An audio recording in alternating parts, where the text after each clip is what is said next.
Hello, and welcome to Off the Field and Screens. Chad and Mary Ruth go to the movies. I'm your host, Chad Marriott, along with the other host. What's your name? Mary Ruth. Okay, with Mary Ruth. Who still doesn't know what to do with her hands. Just doesn't know. Yeah, we had to stop because the stupid app stopped recording. And I did it again, like the video started, and I was like... Yeah, she said... Yeah, I just want to make you feel comfortable, so... Thank you, yeah. I'll do something weird with my hands. So, we are reviewing 2 movies today. Yes. What 2 movies? Keeper and Now You See Me, Now You Don't. Alright, so let's start with Keeper. What's Keeper about? Man and woman go to a secluded cabin for their first anniversary. A secluded cabin. Man is hiding something. Is he a serial killer? Is it a wife and family? Is it humanoid supernatural beings that a witch gave birth to 200 years ago that he sacrifices? That game feels a little unfair. One of them's a lot more specific than the others. Okay, I am so excited to talk about Keepers. Spoiler review, film review, I guess. Sorry. We haven't really determined where we drop spoilers and we don't. No, we do at the end. We say now it's the spoiler-filled section. That's what we've done every time. Oh. It's okay. Sorry, I have the memory of a goldfish. Yeah, I've slept since then. That's true. So, Keeper, what did you like about it? Tatiana Maslany? I am now realizing... Yeah. Mulzany, who was one of my favorite actresses, and I just realized I have no idea how to say her name. Okay, so I'm so excited to talk about this. I'm so excited to talk about this movie because Chad finally gets it. Yeah. She was really, really good. She was the best part of the movie. She actually kind of, in a lot of ways, her performance carried a very weak script. Yes. And it didn't have a whole lot. It was just her performance really moving the plot forward and really keeping the audience engaged in what was going on. Yeah, and so I'm a huge Orphan Black fan, and if nobody knows what Orphan Black is, it's a Canadian sci-fi television show in which Tatiana Maslany? Let's just move on. Plays 15 characters. In every season, she literally plays 5 distinct characters. Yeah. And I always forget it is the same actress because she is so good. And that's why I was so excited for She-Hulk because I freaking loved her. And then, she wasn't bad in She-Hulk, but she was not as good as she could have been. And so I'm so glad that Chad finally got to see why she's one of my favorite actresses. Yeah, because people made a really big deal out of her. And then the first thing I saw her in was She-Hulk, and I was like, yeah, she's not bad or anything. This is my plug to watch Orphan Black. I rewatch it every year. It's on Netflix right now. When we got done, I was so happy I could say, you get it now. Yeah. She's, amazing. Yeah. Yeah, she's really good. And that's the best thing to say about this one. It did have, Keeper has really high moments of something very intense and uncomfortable and discomforting as an audience member. Which Osgood Perkins does a really good job of making you feel discomforted. Yeah. And but I guess the problem is it has such low lows. The narrative really, I think that sometimes Perkins gets a little over reliant on something being creepy or something being grotesque driving the whole story. It doesn't really have the narrative functions that some other horror films have to keep you interested, because the fact that it was nefarious, and this isn't a spoiler, it's obvious from the opening of the film. The film really kind of gives away any secret, nature that there is something malicious going on. Yeah. Spread up immediately. Yeah. One thing to kind of go with what you're saying here, there's one point of the movie where I felt like it was getting, maybe a little low. Mm-hmm. And it literally just, cut in like jump scares of like women in distress. Yeah. Which was creepy at the beginning and kind of like set the atmosphere, but I felt like to me that was like it wasn't like the scene where the thing like comes out of the shadows behind her, which was really really creepy, or other scenes where like she's eating the cake. It just kind of felt like it's dragging a little bit. Oh, let's put in some jump scares with these like disturbing images. Yeah. And you can definitely see in Perkins' work the influence of like what is it, like, is it Ari Aster that did Hereditary? Yes. Yeah, you could see the influence of Hereditary on this film. In post Hereditary, the whole, is it mental illness? Is there something wrong, or is it supernatural? The trick has been given away. Well, I mean, the last 20 minutes of Hereditary give that away, but it's not the last 20 minutes. It's like the last, like, 5 minutes. Yeah, well, you know what I mean. But the point is, yeah, what I'm saying. Well, no, what I'm saying, I don't get what you're arguing with here. Never mind. I'm saying that film gives the trick away. Mm-hmm. That it wrote a formula at the time. Right, the mental illness or... Yeah, it was still like, oh, what's it going to be? And now it feels like every time that framework of, oh, is it he's a serial killer, or is it something supernatural, or is it rational human evil, or is it something supernatural? It feels like now, like as an audience member, it's, oh, yeah, I've seen this. And it's hard for it to still be surprising. You have to come up with something extraordinarily unique for it to be covered. Mm-hmm. And I'd say, like, Longlegs, Osgood Perkins, the first film that came out, does that because the twist reveal in that, like, how... Who could think of something like that? Like, that's one that's hard to really figure out. This one felt a little bit more like, well, obviously there's something supernatural going on. Yeah, pretty early on, especially when you see the other girl. Yeah. With her fate. Or, like, very early on when she's getting, like, the flashbacks of, like, the history and everything. Like, this is kind of going back a little bit, but which came first? Was it Hereditary or Babadook? Well, no, Babadook is different. Babadook is also very much like, is it mental illness or is it a monster? Yeah, but that one it feels very clear that it's a monster because supernatural things are happening. True.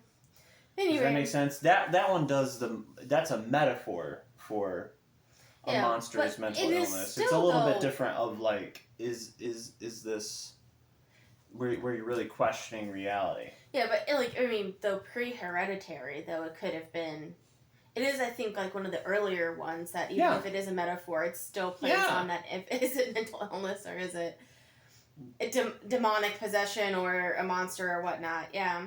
So, what was your favorite sequence in this film? Because I think we talked about that, like, while there's some really low lows, like, some of the sequences were, like, really good and, like,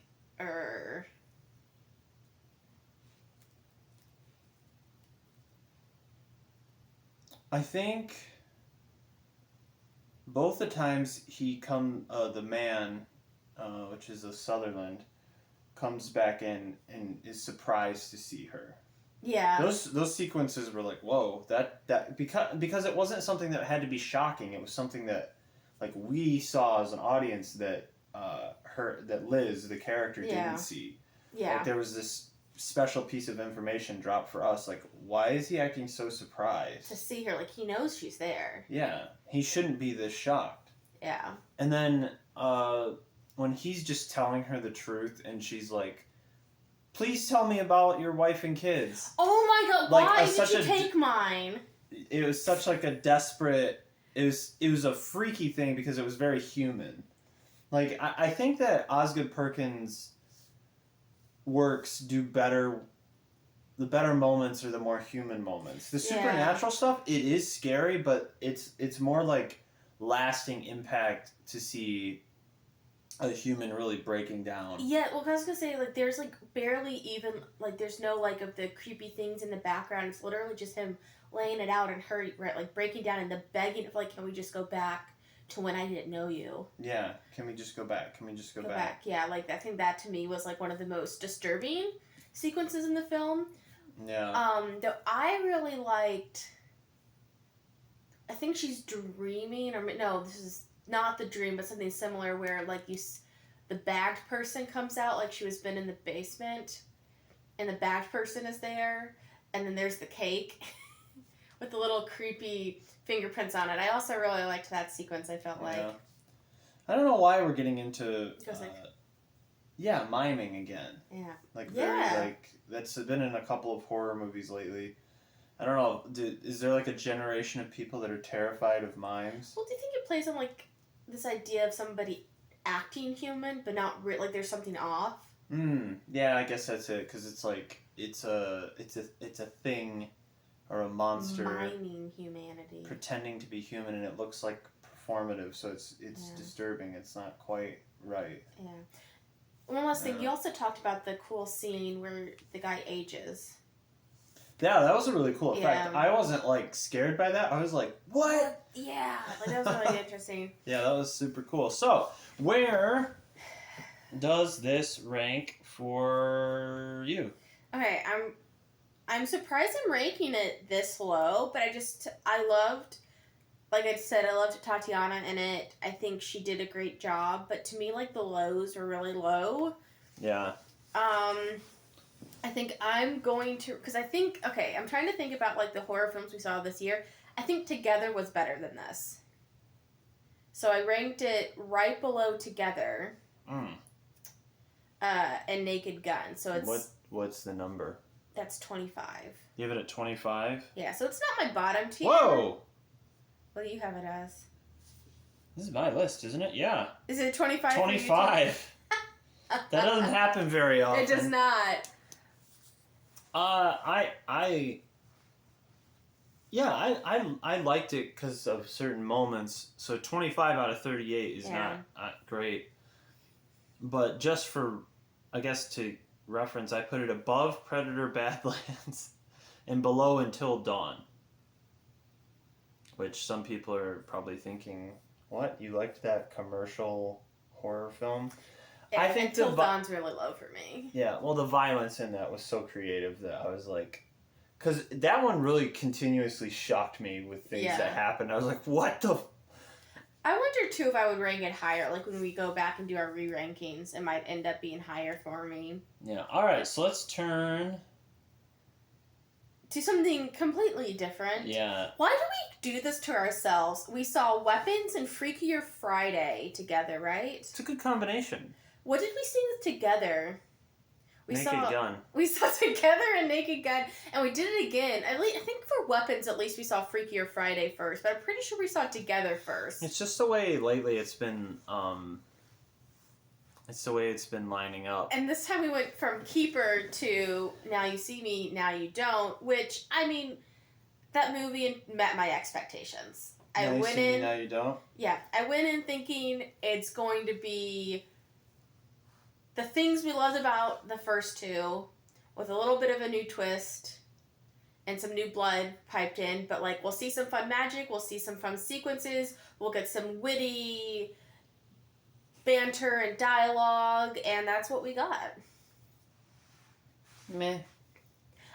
Yeah, I didn't like it. I thought it was a heartless requel. I wouldn't say it's a heartless requel. I just don't think it was as successful as, say, like, Scream. The original... Yeah, well, because the original characters they brought back no longer had, like, a distinct voice. They were set pieces and red herrings to try and drive a very obvious plot twist. Oh, I had guessed... I think in the first 5 minutes, we were like, oh, it's this, right? Yes. Well, do we get into spoilers? We won't. I think if you've seen the first one and you have any modicum of skill at guessing the plots of films, you're going to get it too. Because having seen the first installment, it was like, Oh yeah, I see it. Yeah, and I think there was it was definitely within the first 5 minutes I had guessed one point. Within the next next 10 minutes I'd guessed another point, and then there was this one piece of information they dropped that I was like, I have it all. Yeah, it didn't. Yeah, it didn't feel.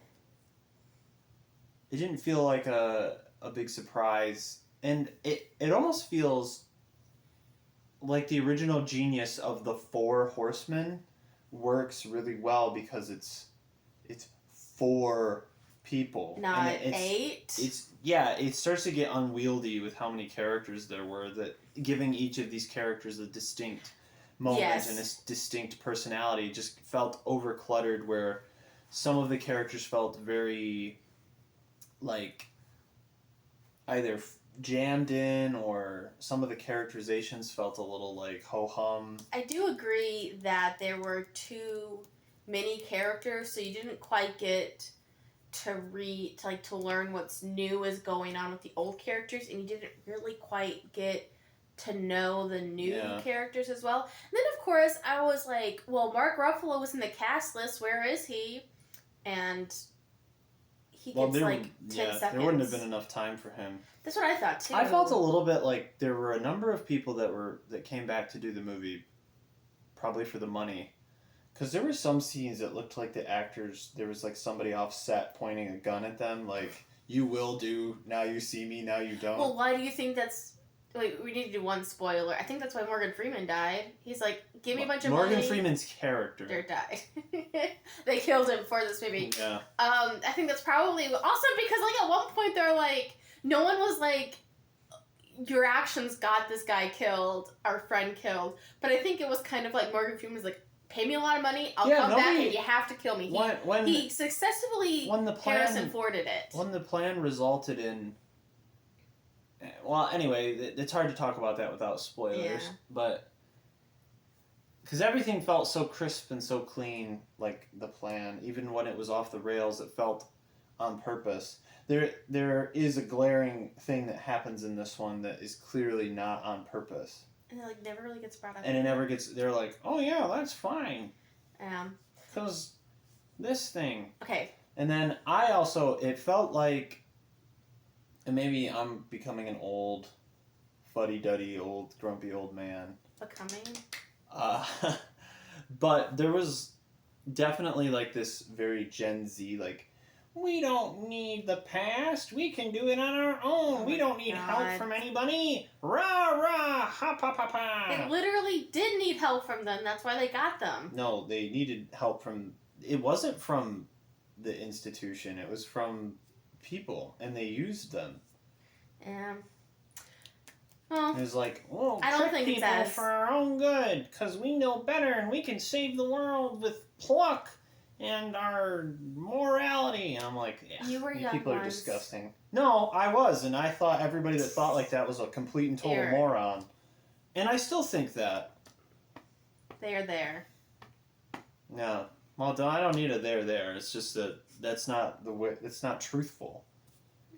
The whole point of the first one was they were individuals that needed a unifying force to bring their skills to bear for good on the world. And this time they're like, no, we know better. We're just a bunch of kids. Ha ha ha. Which I find to be the most annoying types of people in the world right now. Okay. And they do nothing. They make the world a worse place. All right, well, I'm moving on from this. Okay. You want to hear my conspiracy theory about this movie? Sure. Diane Kruger was supposed to be the bad guy. A blonde German woman, and literally at one point she mentioned her line says national treasure. That's my conspiracy theory. Maybe they were going to do a crossover. Maybe it's true. Maybe it's not. Maybe in the next one. Well, that would be a really turn for her character from National Treasure. No, in the next one. Yeah, I know, right? It's maybe it's just an Easter egg. In the next one, they're going to be like, for our next trick, we're going to steal the Declaration of Independence. Well, you think of Riley like, where'd it go? It was in his hand. Where did it go? Because there's a recipe for evil. I also thought the evil in this one was like there were the modern nuanced like investment banker, like in the Yeah. like people are in pension funds and like things that felt like actually They literally happened. went Blood Diamond and Nazi. Yes, it was. I was like, wait, when did Indiana Jones plot show up? It's like, yeah, like really, like we can't just choose one terrible thing. We're going to do both terrible things. Yeah. It's like this is going to be the most evil of evilness that ever eviled an evil. Mm-hmm. And I guess they've always kind of had a little bit of that. But it was okay. It's my least favorite of the three. I think it didn't quite capture the magic. I think now that I've sat with it, like I thought it was wavering for second with me, but I think it is the third. Though I don't think it's quite as low as you rank it. Yeah, so we'll move on to that. I ranked it as the 31st out of 38 movies I've seen this year in the theater. You know, mine's not too far. Mine's 29th. Yeah. It's just, it's not... I think what I'm starting to notice is for a while, we got a little span of time where sequels were improving upon the first installment of films, and now we're going through a period again where the sequels are literally just cash grabs. Unless you're Black Phone 2. Yeah, that's probably the one that we've seen this year that was better than the original. Just taking a quick glance. I mean, Accountant 2 wasn't bad. Definitely felt like it had something more to say than money. Yeah, it had a reason for it. It wasn't as good as the first one. I mean, Jurassic World was better, but it's not a sequel. Well, that's also a cat. Every single one since the first Jurassic Park has been a cash grab. Although there's been things in them I've liked. Like Jeff Goldblum doing narration for an angry mother dinosaur, which was worth the price of admission. So I put this one, actually, you're going to hate me for this, though. It's right below Drop for me. Okay. But it is right above Karate Kid. What? This is blasphemy. It's wrong. Karate Kid is amazing. But it's before I Know What You Did Last Summer. Karate Kid, which was a failed requel. Yes. Even this thing that they're trying to do now with these new young cats. Maybe they're failed to me because I don't like that generation. But I liked Scream. I really liked that group. The Scream requels, like I think, because they stayed true enough to the original stories. Yeah. But I think Scream has always had a leg up because it does not take itself seriously. Yeah. Well, because I Know What You Did Last Summer. In the original I Know What You Did Last Summer, I feel bad for the kids when they die. In the requel, I'm kind of like, nobody deserves to die. But if it's going to happen to somebody. Well, I also knew immediately who the killer was going to be. Oh, I knew in the first 5 minutes. Freddie Prinze Jr. does not do sequels. Yeah. He does not want to go back to characters unless there's something new to say. So as soon as he showed up, I was like, oh, he's going to be the killer. Yeah, it felt very obvious. It was like... Because to me, that's the only reason he would come back. Or, to be in another movie with his beautiful wife.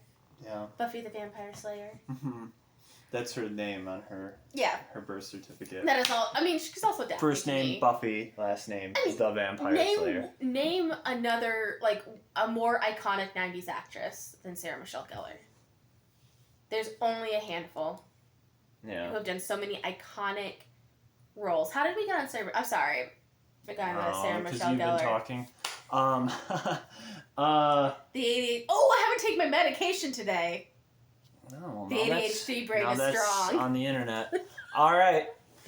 So that's what we have this week. If your brain doesn't make enough dopamine for itself, store-bought is fine. If you enjoyed what you saw and what you hear, please like, subscribe, follow, and then you can check out articles with more detailed reviews on offthefieldandscreen.com. Thank you. See you next week.